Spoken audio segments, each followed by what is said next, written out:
ఇంత మంచి సాంగ్ పాడావు. మంచి ఫేమ్ వచ్చింది. దాని తర్వాత ఇంకేమన్నా మూవీస్‌లో పాడారా? ఆ! 'హనుమాన్‌లో' పాడాను. హ్మ్. తర్వాత 'అంటే సుందరానికిలో' పాడాను. ఎందుకు ఆ మూవీస్ వచ్చి కూడా నియర్లీ 2, 3 ఇయర్స్ అవుతుంది. అవునవును. సో, తర్వాత ఎందుకు ఎక్కువ మూవీస్ చేయలేదు? అంటే ఇప్పుడు నా వాయిస్ అటు చిన్న పిల్లలా లేదు, అటు ఫుల్లీ మెచ్యూర్డ్ వాయిస్‌లా లేదు. సో, అంటే ఇప్పుడు ఎక్కువ ఈ వాయిస్‌కి తగ్గట్టు ఆపర్చునిటీస్ ఇంకా రాలేదు. అంటే వాయిస్ కా వాయిస్ అలా ఉంది. సో, ఇప్పుడైతే మోస్ట్‌లీ నేను మ్యూజిక్ మీద ఫోకస్ చేయాలనుకుంటున్నా. అంటే యూజువల్‌గా ఎవరన్నా అన్నారా? ఏంటంటే నీ వాయిస్ చిన్న పిల్లలా లేదు. ఇలా అంటే అహా! పెద్దదానిలా లేదు అట్లా అని చెప్పేసి. లేకపోతే జస్ట్ యువర్ జడ్జ్‌మెంట్ అహా! ఎస్టేటా? అంటే అలా ఒక పర్టిక్యులర్ దీనికి బిలాంగ్ అవుతున్నట్టు లేదు వాయిస్. హ్మ్. అంటే ఇటు ఫుల్లీ మెచ్యూర్డ్ అంటే పెద్దవాళ్ళకి హీరోయిన్స్‌కి అలా పాడొచ్చు. హ్మ్. చిన్నగా ఉంటే చిన్న దానికి పాడొచ్చు. సో, మధ్యలో ఒక ట్రాన్సిషన్ పీరియడ్ అయిపోయాక ఐ థింక్ ఎక్కువ ఎక్స్‌ప్లోర్ చేసి ఆపర్చునిటీస్ అప్పుడు. కానీ ఇలా ట్రాన్సిషన్ పీరియడ్‌లో అని నువ్వు అంటున్నావు గానీ, మరి పాడుతా తీయగల అట్లా అంత మంచిగా ఎట్లా పాడేస్తున్నావు నువ్వు? అది సాంగ్స్ పాడేయొచ్చు. కానీ మూవీస్‌లో నాకు నా వాయిస్ తగ్గట్టు ఏదైనా ఇది ఉంటే డెఫినెట్‌లీ పాడతా. ఓకే. అంటే పాడుతా తీయ గురించి మాట్లాడుకుందాం. ఎలా ఉంది పాడుతా తీయగా ఎక్స్‌పీరియన్స్ అంతా? చాలా కొత్తగా ఉండింది. అంటే నేను చాలా రియాలిటీ షోస్ చేశాను ముందు. కానీ 'పాడతా తీయగా' చాలా కొత్తగా అనిపించింది నాకు. అక్కడ అట్మాస్ఫియర్, అక్కడ షూటింగ్ అండ్ ఆల్ చాలా మంచి ఎక్స్‌పీరియన్స్ నాకు. చాలా నేర్చుకున్నా నా వాయిస్ గురించి నేను రియాలిటీ షోలో. So, yeah! అంటే 'బాలు' గారు స్టార్ట్ చేసిన పాడుతా తీయగా. హ్మ్. మరిప్పుడు 'బాలు' గారు లేరు. ఆ! మరి పాడుతుంటే ఎలా అనిపించింది? నేను 'బాలు' గారు ఉన్నప్పుడు ఒక ఆడిషన్స్‌కెళ్ళాను. ఆ! సెలెక్ట్ అయ్యాను కానీ వేరే రియాలిటీ షో అప్పుడు ఫైనల్స్ జరుగుతుండే. హ్మ్. ఏదేది reality show? 'G Kannada Sa Re Ga Ma Pa' finals అవుతుండే. ఓకే. కన్నడలో కూడానా? ఆ! ఓకే. ఆ! సో, అది ఫైనల్స్ ఇంకా ఇది నెక్స్ట్ ఎపిసోడ్ ఒకే రోజు రావడం వల్ల దీనికెళ్ళలేకపోయా. హ్మ్. కానీ అప్పుడు ఎస్‌పీబీ సార్ నేను 'గోపికమ్మ' పాడా సార్ ముందు. హ్మ్. ఆ పాట విని అచ్చం గోపికమ్మలా ముద్దుగా పాడావన్నారు. So, that is a compliment I'll always cherish. Okay. ఇప్పుడు ఇప్పుడు ఎస్‌పీ చరణ్ సార్ కూడా అంతే ఫేవరెట్ నాకు. చాలా మంచిగా, చాలా డౌన్ టు ఎర్త్, చాలా హంబుల్‌గా ఉంటారు యాహ్! మాతో కూర్చొని జోక్స్ ఏస్తూ. సో, ఎస్‌పీబీ గారి లేని లోటుని ఎస్‌పీ గారు భర్తీ చేస్తున్నారు. We yeah! Are very, very happy yeah! అదైతే నిజంగా. అంటే అంటే అందులో నువ్వు పాడిన ద ఫేవరెట్ సాంగ్ ఏంటి 'పాడుతా తీగలో'? బాగా ఆహ్, నీకు అంటూ ఒక అంటే అరే! ప్రకృతి కూడా భలే పాడుతుందిరా బోయ్ అని చెప్పేసి అని అనుకున్న సందర్భం గాని? 'ప్రేమించే ప్రేమవనే' పాడా నేను అక్కడ. హ్మ్. అండ్ 'శివశంకరి', 'జల్లంత కవ్వింత', 'విధాత తలుపున' చాలా ఇష్టం నాకు. హ్మ్. బాలు సార్‌ది. ఓకే. ఇప్పుడు మీకెక్కువగా ఈ మ్యూజికల్ అంటే లైన్‌లోకి రావాలని సో, ద ఇంట్రెస్ట్ ఎక్కడి నుంచి మొదలైంది? నాకు అసలు ఇంట్రెస్ట్ లేకుండే. ముందు 4 ½ ఇయర్స్ అలా ఉన్నప్పుడు అమ్మనే జాయిన్ చేశారు. గ్రాస్పింగ్ పవర్ ఉంది అని అనుకోని. అంటే ఎక్కువ భగవద్గీత శ్లోకాస్ అవన్నీ త్వరగా గ్రాస్ప్ చేసి బై హార్ట్ పాడేసేదాన్ని నేను. సో, అమ్మ అప్పుడు గ్రాస్పింగ్ పవర్ ఎక్కువుందని మ్యూజిక్ క్లాసెస్‌లో జాయిన్ చేశారు. అమ్మకి ఇంట్రెస్ట్ ఎక్కువ. సో, అలా జాయిన్ చేశాక నేర్చుకుంటూ మెల్లగా రియాలిటీ షోస్‌లో పార్టిసిపేట్ చేసి అలా ఫస్ట్ రియాలిటీ షో ఏది? నా first reality show 'G Kannada Sa Re Ga Ma Pa'. Okay. Oh! 'పాడుతా తీయగా'కి అండ్ ఈ 2 ఆ! దాంట్లోకొస్తే యూ యాహ్! గోన్ దేర్ అన్నమాట. ఓకే. మరి మీ ఇంట్లో ఎవరైనా గానీ మ్యూజిక్ నేర్చుకున్న వాళ్ళు కానీ, ఆ! లేకపోతే సింగర్స్ కానీ అలా లేదు. లేదు. అస్సలు లేదు. ఏం చేస్తుంటారు మరి పేరెంట్స్? అమ్మ హౌస్ వైఫ్. డ్యాడీ బిజినెస్ చేస్తారు. ఎక్కడ? బళ్ళారిలో. బళ్ళారి. ఓహ్! బళ్ళారిలో ఉంటే ఇదే బెనిఫిట్. ఆ! అటు తెలుగు వచ్చేస్తుంటది, ఇటు కన్నడ కన్నడ. వచ్చేస్తూ ఉంటది.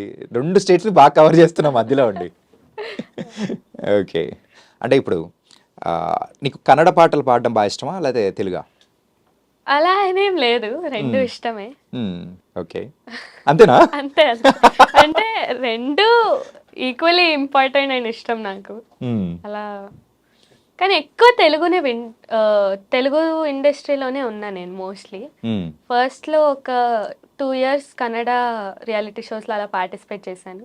కానీ ఆఫ్టర్ థాట్ మోస్ట్‌లీ తెలుగు ఇండస్ట్రీలోనే ఉన్నా. ఓకే. సో, ఇప్పటి వరకు ఎన్ని రియాలిటీ షోస్‌లో పాల్గొన్నారు మీరు? ఒక 6-7 అనుకుంటా. ఓ 6-7 మరి ఈ 6-7లో సో నీకు ద బెస్ట్ అనిపించింది, the best experience and wow అని అనిపించిన సందర్భం ఏంది? అంటే వావ్ అని అనిపించింది బోల్ బేబీ బోల్‌లో. ఓకే. అక్కడ నా వాయిస్ అప్పుడు చాలా చిన్నగా ఉండే. సో, అప్పుడు ఏ సాంగ్స్ ఇచ్చినా నేర్చుకొని శివన్న నాకు నేర్పించేవారు. నా మెంటర్ అక్కడ. ఓకే. సో, ఆయన నాకెంత బాగా నేర్పించి అక్కడ పాడేసేదాన్ని. కానీ ఎక్కువ నేను నేర్చుకున్నది అంటే పాడతా తీయగలను. పాడుతుంది ఇలా ఏంటి అంత డిఫరెన్స్? అంటే ఇప్పుడు నా వాయిస్ చాలా కొంచెం ట్రాన్సిషన్ పీరియడ్‌లో ఉన్నందుకు నా వాయిస్ నాకు అర్థమయ్యేది కాదు. పాడేటప్పుడు ఆన్ స్టేజెస్ ఏంటి ఇలా అవుతుంది వాయిస్ ఇక్కడ ఇలా అవుతుందని. సో, అదంతా నేను నేర్చుకొని అర్థం చేసుకున్నా ఆ షోలో. ఓకే. ఈ రీజన్ వల్ల ఇలా అవుతుంది. అండ్ ఎక్కడ ఎలా పాడాలి అన్నట్టు. So, it was a great learning show. Okay.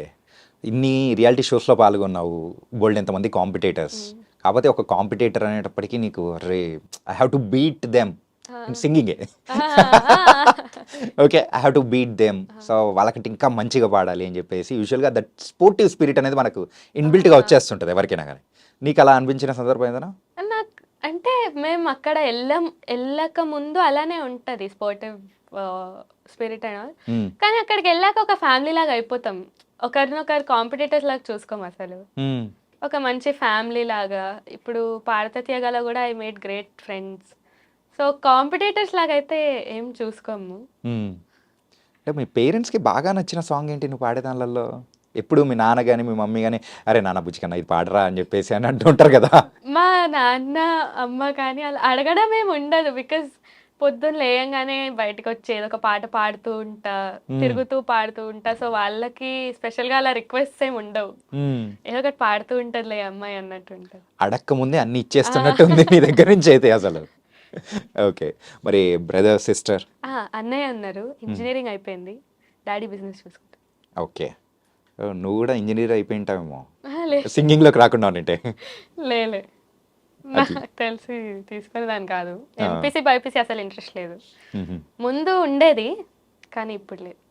So full టైమ్గా సింగర్గా కంటిన్యూ అవుతామని డిసైడడా ఇన్ ద ఫ్యూచర్? ఇంకా ఫిక్స్ అవ్వాలి. అంటే నువ్వు కామర్స్ తీసుకున్నావు కదా అందుకే వాడిని అడిగేది. అంటే కామర్స్ అంటే బిజినెస్ కూడా ఒక ఇది ఉంటది. ఓహో పెద్ద ప్లానింగే. అంటే ముందు అయితే ఒక 2 years ముందు ఇంటర్వ్యూస్ లో చెప్పా కూడా నేను ఇది. నేను ఒక డాగ్ రెస్క్యూ టీం పెట్టాలి ఆర్ ఒక వెటర్నేరియన్ అవ్వాలని.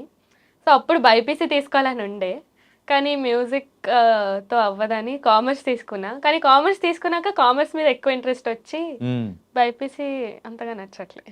కొంపదీసి నువ్వు ఒకవేళ ఆ వెటర్నరీ డాక్టర్ ఏదన్నా అయిందంటే యూజువల్గా నీ పాటలతోనే మొత్తం మాయం చేసేస్తామేమో నొప్పుల్ని గిప్పులు మొత్తం. Okay nice. అండ్ యానిమల్స్ అంటే బాగా ఇష్టమా? చాలా చాలా. చాలా.